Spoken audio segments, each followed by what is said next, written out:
May dalawa kasing abuse dyan, may dalawang extreme.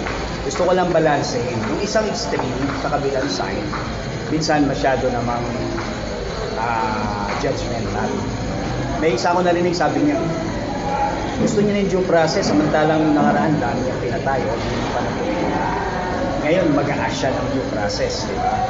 So, masyado naman judgmental. Siguro, kahit may pagkakamali, hindi dahil may ginawa siya na hindi pa naman napupunod, hindi na natin siya bibigyan ng due process. Sa isang side, yung iba naman, paawa effect. Diba?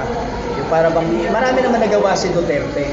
Okay lang yun, marami naman siya, may pinatay man siya, although hindi napupunod pa, okay lang yun. Anyway, marami naman, nawala naman yung mga adik. Mali din naman. Kasi sa justice, kahit isa lang yan, hindi matter dyan kung marami. Kahit isa lang yan, mapatunayan talaga na abuso siya. Dapat justice is served. So yun lang. Hindi ako pro, hindi ako anti-Marcos Duterte. Sa akin lang, balance. Magpatuloy investigasyon, pero wag niya naman paawa effect. Dahil matanda na siya. Dapat pagulungan ang katapunan. Pero wag din naman judgmental. Diba?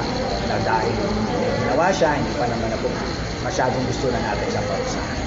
So yun lang, balance. Baka yung sa